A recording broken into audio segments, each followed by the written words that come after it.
Hi, everybody. Welcome back to episode 75 Talkoffamepod podcast with your host, Kylie Montigney. I'm so excited to have on radio, TV broadcaster, journalist, and writer, Eryn Cooper. Thanks so much for on, Eryn.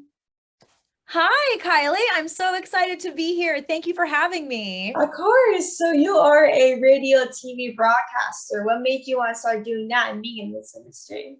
Oh my gosh, so many things. I was one of those kids growing up that just always knew what they wanted to be. I always wanted to be a storyteller in some capacity, either host a TV show or interview celebrities on the red carpet for award shows. And I was involved in a couple different organizations growing up that worked with our local news stations. I grew up in DC, so I would work with local news stations for different initiatives going on in my county. That led to me being in a National Geographic documentary when I was in high school. Wow. And so I had a whole camera crew with me for a day, and I saw how cool that was and how impactful storytelling, visual storytelling in particular, can be. And I decided that I wanted to be a journalist and be a personality. And I went to school to do that and was a sports journalist for a little bit. And then I was a local news journalist in Chattanooga, Tennessee. And then I moved to Nashville about not quite a year ago, almost a year ago, and entered the entertainment industry like I've always wanted. And I'm so excited. And now I work in music and I'm a radio host and interview artists. Well, that's amazing. Like you said, like you were in like the National Geographic thing. Like, what was that like for you to be part of that? Because for that like thing, it's like such a big thing for a lot of people, and it's been around for years and years. So what was that kind of like for you? Well, it was really cool because that experience itself really showed me the impact that visual storytelling can have. I was in the documentary, which was called Sleepless in America. I was in that documentary supporting an initiative in my hometown county that was trying to get high schools to start later in the morning to accommodate adolescents' health.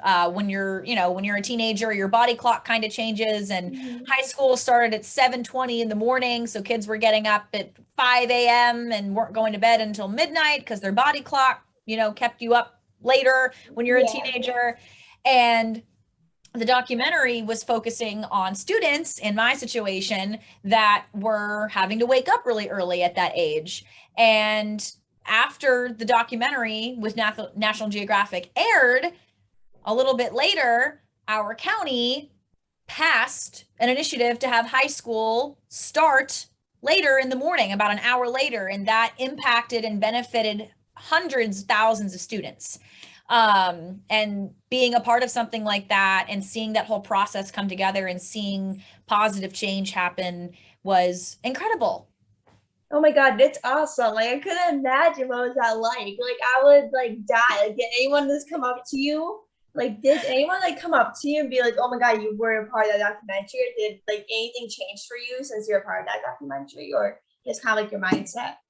I mean, I know my friends in school thought it was cool and were very interested in the process. I think the biggest change was that mindset of seeing the actual evidence of something I did mattering. And that was incredible and kind of led me on my broadcast path. Yeah, exactly. When I was like the last couple of years, I'm a twin sister, so it's kind of been all about like the one person another. And I come from journalists from a local news station, so I grew up with my two cousins being journalists, so I kind of have a little background in my family that's a journalist. And like you said before, I basically knew what I wanted to be. Like I knew I wanted to be in the entertainment industry. I didn't know exactly what I wanted to be because I grew up with anxiety and I was always shy. I'm like, how is a girl with anxiety supposed to be in the industry? That's something you don't see that often, that people really don't talk about right now. Yeah. But now I was like trying to find my own path. I'm like, how am I supposed to do this thing? I'm like, oh my God. And well, look at you go. You're interviewing all these awesome women in broadcast and asking phenomenal questions. You're killing it. yeah, thank you. And like And like my mindset changed as well. And to think like my friends kind of saw me as this girl that has a twin brother and is kind of chill and all these things. Then now, like after I started podcasting, I think myself like, oh my god, like you have a podcast. What is that like? A lot of people know who you are. You get a lot of attention. Like, how is that like for you? It's so different from like who I was like last year before I even started, because like people think of me of a different way now. Because like, oh, I'm a podcaster. I know a lot of people. Like I have a lot of connections. Mm-hmm. And like that's kind of what happens when you're in this industry, is that you're becoming well known, you're doing some amazing things that your friends might think of, oh my god, like I have a friend that's very popular in this industry. Yeah, the thing that stands out to me the most, and something that I live by being this as my profession, is I just love people so much, regardless of who you are or what you do. I just love people's stories and getting to know people and learning everything about them. And that's how I view making connections and networking. It's never with the intention of, oh, I'm gonna go find this person and see how they can help me and have that be immediately what I ask of them or talk to them about as soon as we start talking. I genuinely want to be friends with anybody and everybody that I can, and just be a nice person. Exactly. That's how I am. Like that's really how I am. I'm like, Good. I don't care how long this thing takes or how many people I get on. I just want to be friends with them and talk with them and see what they would know in their experience. Yes, ma'am. That's the way to do it. Exactly. So you are the co-host of a podcast called Nashville Tourist Stop.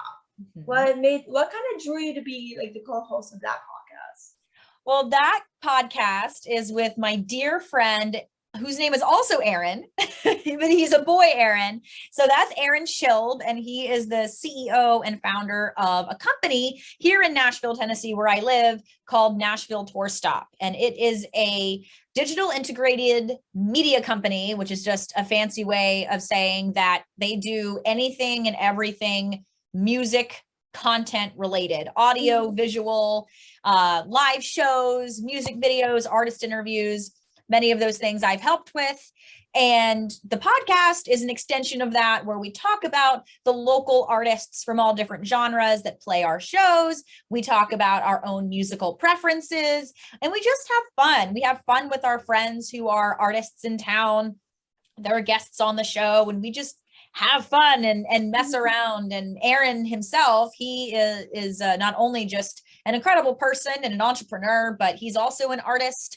He's also very funny. And I'm a storyteller, and I'm just kind of chaotic and very energized with my essence. And so it's just a great fit, and we have a good time. Exactly. Like since I love like doing this, like everyone like is like, oh my god, why are you so energetic during interviews? I'm like, that's kind of how journalists roll. Like that's how we are. Like nothing can change that. Like if you are a good journalist, you'll be energetic and very passionate about what you do. And so, like, do you have a favorite episode that you shot with Eryn that kind of stuck out to you the most? Like, either it's like an interview or this kind of episode that you just both of you shot by yourselves?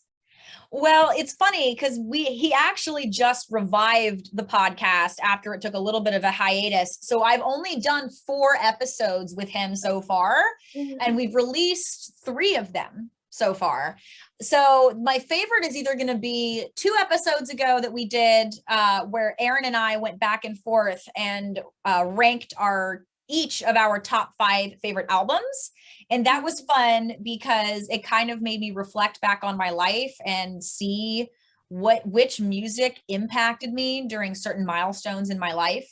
And so that was also cool to hear from Eryn, and because I've only known Eryn for a little over a year, so to kind of get to know his background was cool. And then the episode we just put out last Thursday, we had 2 of our friends who are artists in town, Sean Livingston and Coley Kohler. They came on, and they're hilarious as well. And they shared their perspective on the Nashville music scene. And it's just so fun to have 4 or 5 people on a podcast. It's very chaotic and fun. Yeah, exactly. Like that's what I love. Like when I do like multiple people on a podcast, no matter if it's like this podcast or a different podcast or something, I'm like, oh my god, this is amazing. I can talk to so many people at one time and everything. It's pretty amazing, but I don't get to do that often. to like this is like a one person thing, 2-person thing. But like as you kind of mentioned your like top favorite albums of your life, what is your top favorite album? Because I'm basically a music freak, so I kind of want to know. Okay. Oh, that is so hard. Because when I ranked them in that episode, I didn't put them in any particular order. But if I had to pick one that is my favorite, it's going to be the band. They're called Hanson. Their 2003, I think 2003 or 2004 album, Underneath. That is my all-time favorite album. I'm just going to say it right now that I'm picking it. And yeah, I got obsessed with music. There's so many albums I love. Like there's all like I can't explain like how much albums I love because I love so many artists. And my parents are like, Kylie, you like so many people. Every artist is your favorite. So it's gonna help people art me. Well, if you had to pick one album, what would your favorite be? I want to know. That's gonna be so hard. Probably either Country Stuff the album by Walker Hayes that came out this year. Because I'm a big Walker Hayes fan, so probably that one. Oh. Or Happiness Begins by the Jonas Brothers that came out in 2019. Okay, those are great albums to pick from. I love the Jonas Brothers and I love Walker Hayes, and we play both of them on my radio station. So oh wow, that's awesome. Amazing. I'm the biggest Jonas Brothers fan you ever meet. Like I've been a big Jonas fan since I was a baby. So I've been a fan of him since I was like a toddler. So I've been a big fan of Nick before I became a Jonas Brothers fan. And of course, Walker, I got to see him like earlier a couple months ago in concert, and he's really amazing. And I got to see Jonas Brothers twice, and they're all amazing performers. That is so great. Yay, good for you. I've seen the Jonas Brothers before, but I haven't seen Walker Hayes live yet. So I'm sure I know he's so much fun. Actually, you know what? I did see him, but I only saw him do one song. I was at the CMA, the CMT Music Awards. And he was nominated and he performed, and it was a lot of fun. Oh wow, wait, was that this year? Yeah, that was about a month ago. Oh wow, I didn't know that what you're talking about. I know he performed somewhere. Yeah. Is that where his wife Lainey wore like a pink dress or a blue dress or something? Like that could have been. I think that might be. She was either wearing a blue dress or like a pink dress or something. Either one. I didn't check. I had to look after your message. But for you, what is the hardest part about being a journalist in the entertainment industry? Oh my gosh. Well, so far, the hardest part is all the FOMO you experience, the fear of missing out, because especially being a music journalist and personality in Nashville, there's so much going on at any given time that you almost have to be careful of spreading yourself too thin, because otherwise you'll be somewhere every night out late just experiencing stuff, and then you'll be exhausted, but you can't do everything, and that's so hard to accept when you want to do everything. Yeah, that's how I am. It's like I live in Scranton, Pennsylvania, so there's not a lot of things to do with Pennsylvania, because all there is like country land and all farms and all these things. So there's not a lot of things to do in Pennsylvania. And so like when I see things going on like kind of Nashville or California, or my friends going out doing all these amazing things going on every night, I'm thinking to myself like, why can't I do that? Like my town doesn't have this. Like I wish I could do that. Like go out and have fun instead of staying in my old country, Pennsylvania, just watching television, doing nothing every night. Like that's kind of like the hard part is. But you do live in the kingdom of The Office references. You live in Scranton. Exactly. Yeah, I live exactly in Scranton. So like that's kind of a little promo hit, I can say that. That's fun. That's awesome. And yeah, like, did you like since you grew up in Washington D.C., did you go to like the Capitol often or around that place often? Yes, I would go to a lot of concerts in downtown DC quite a bit. Of course, I'd been to the state capitol several times. I've seen the monuments. I've been to the really cool Smithsonian museums. Haven't been to those places super recently just because I haven't lived at home regularly since 2015 because I went to Alabama for college and then I've been living in Tennessee since 2019. But yeah, I would explore those places quite often as a kid. Yeah, like I'm obsessed with Washington D.C. Like I went there a couple of years ago, and like I just became obsessed with it. Especially like 2 years ago, I've been dying to go. Like every time I go to North Carolina or something, I'd be like, please go to D.C. Like I want to go to D.C. It's like my favorite place of all time right now. That I've been dying to go. Wow, that's awesome. Well, next time you're there, if I'm home, would love to see you and show you around. Yeah, I love that. Oh my God. Well, let me know when you're next time you're down there. We can make a plan or something. Yeah. Oh my gosh. So that would be amazing. So you recently had an Instagram live show called Fresh Tracks and Flashbacks. What made you want to start Fresh Tracks and Flashbacks?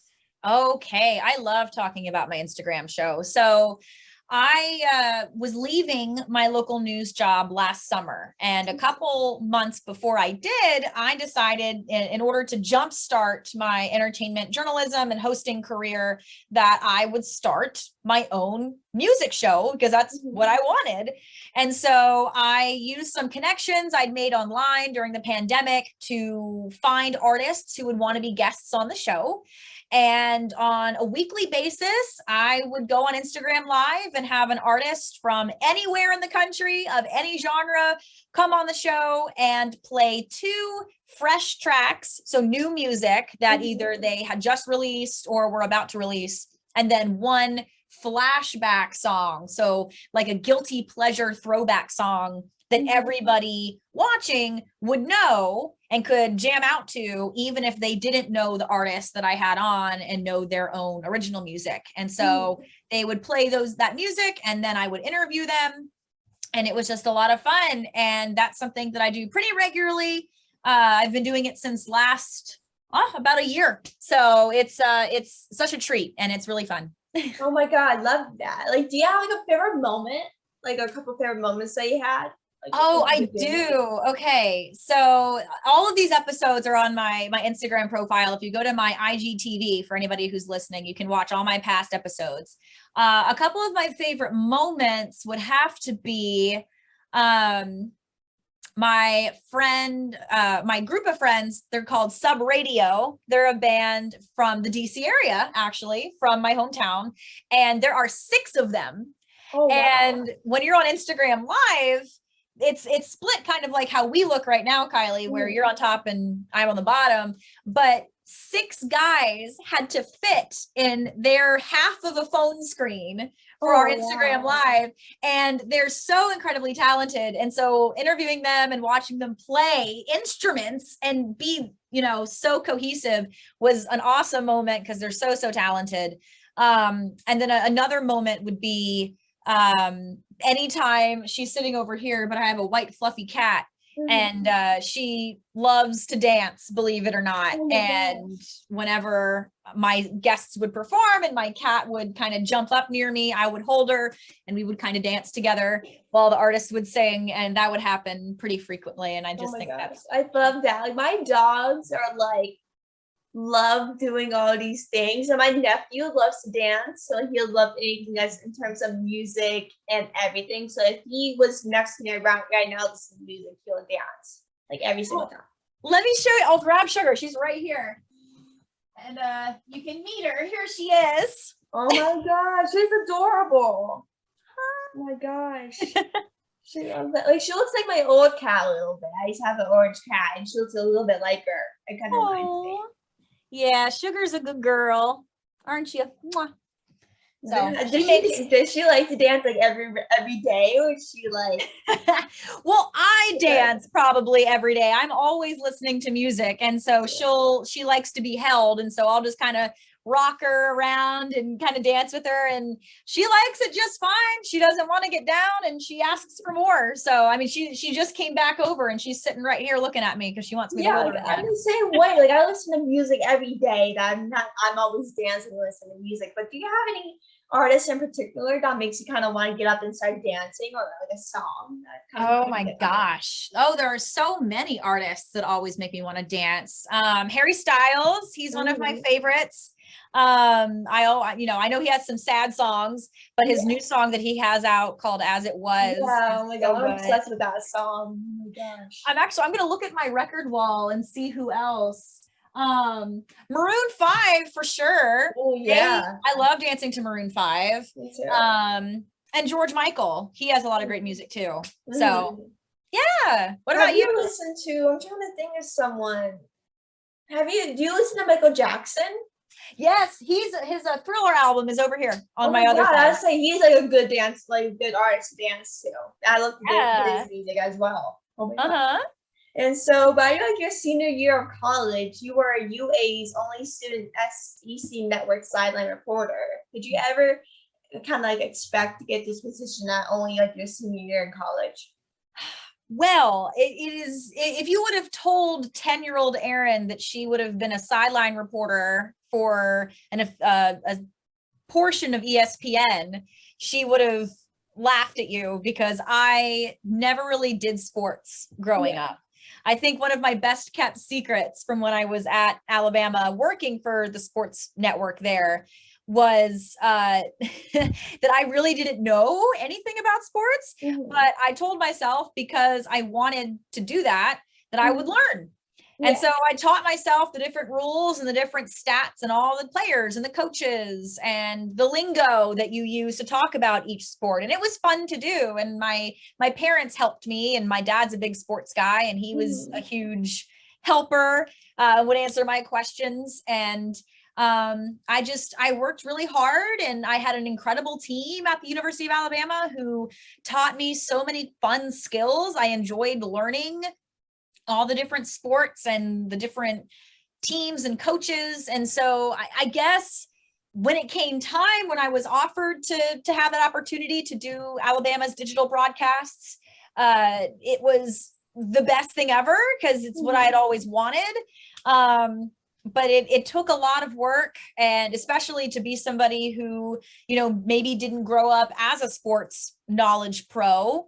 It probably took a little bit more effort than it did for some other people in similar positions, but it was all worth it, and it was the best. Exactly. Like as I grew up, like I was never really a sports fan. As I grew up, I was like, and my family put me in sports and baseball, because like they're like, oh, we're just doing how to get out of the house and then do something and get active.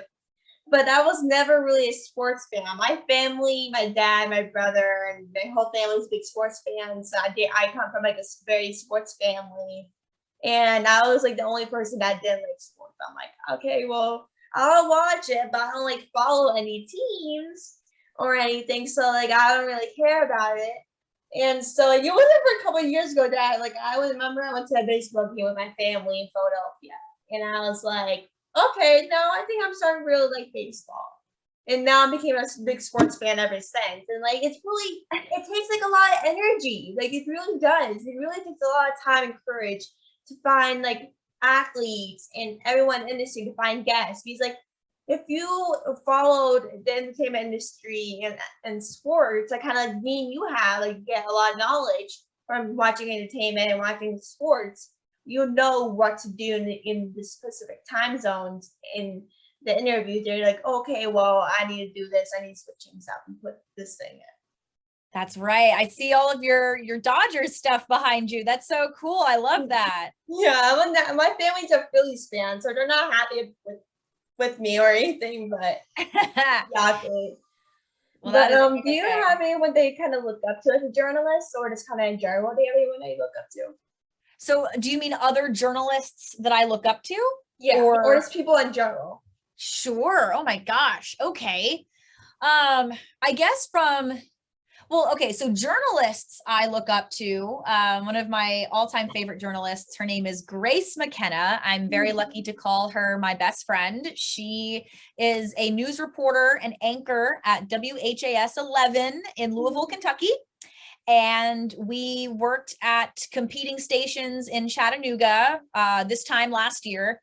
And she has such an incredible energy. She is such a hard worker. She's extremely ethical, very professional, carries herself so confidently. And I've always looked at her as a peer of mine that I want to be like, and always keep my composure like her. And then when it comes to sports journalism, since I'm in that world too, Laura Rutledge, who does a lot with ESPN and the SEC network. She is so radiant and articulate and just poised, so good at what she does, another hard worker. And then in entertainment, I've got to say, I've always loved Ryan Seacrest to this day. I grew up watching American Idol. And I think he's just so entertaining, and he is such a hard worker and has his feet and hands and everything in every aspect of the industry. And just, I have a lot of mentors. And then in radio, there's so many people I look up to: Joe Breezy, Amanda Terranova. They're with my station in Nashville here. JR out at iHeartRadio in Denver, McCall Taylor.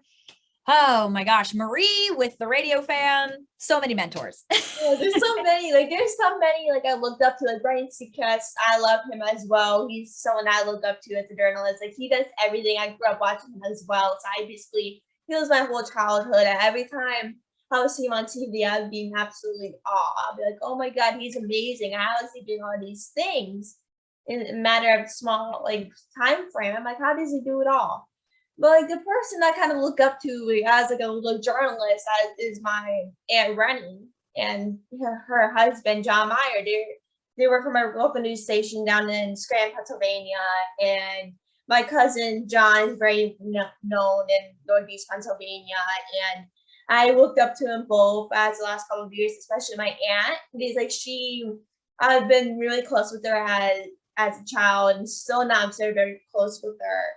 And it was just something about her journalism and her ethic, along with John, that kind of stuck out to me most. I'm thinking to myself, why is he on TV? I'm thinking to myself, I want to do that.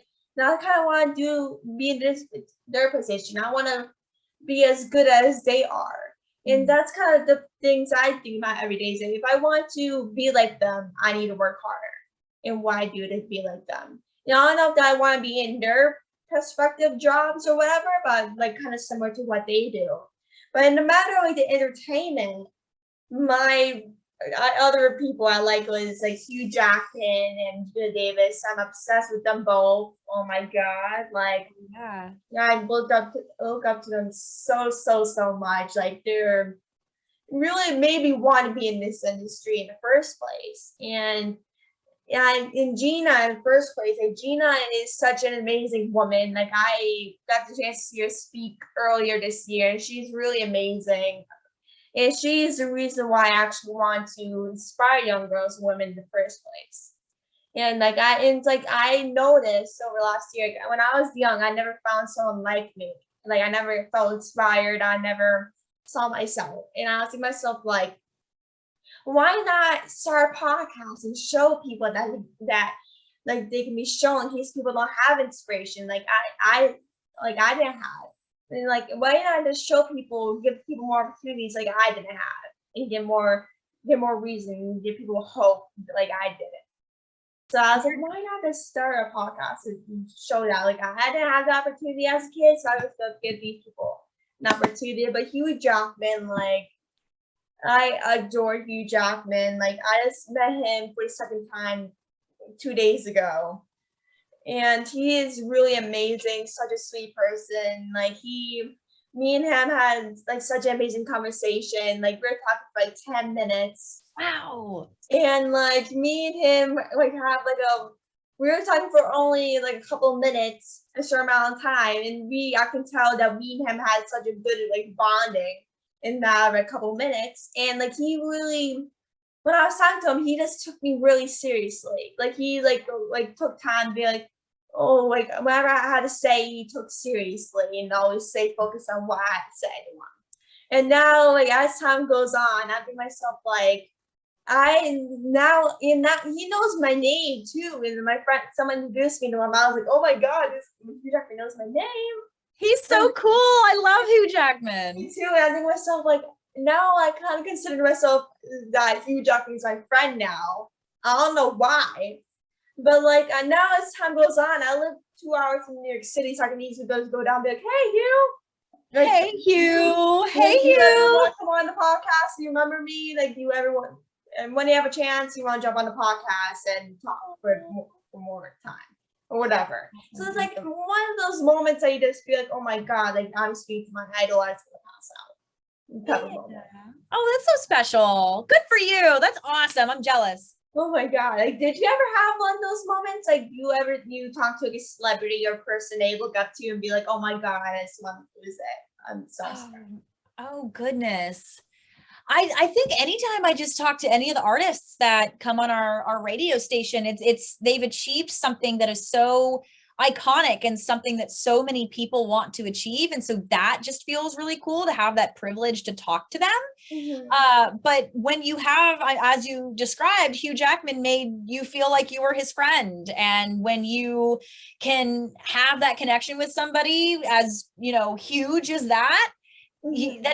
That's the beautiful thing about humans is we're all just people and we can talk about things together and have a lovely time. Yeah, exactly. I couldn't agree. So, like, the final question is for the interview is, what is some advice for younger generations that like to be like a journalist one day? Okay, so the advice I would give for anybody who wants to go into journalism or broadcast in general would be, you have to love to learn. You have to be willing to learn all of the pieces to the puzzle of what a broadcast or production would be, do all the different jobs, be the lowest on the totem pole before you can get to be up to the on-camera person if that's what you want to do.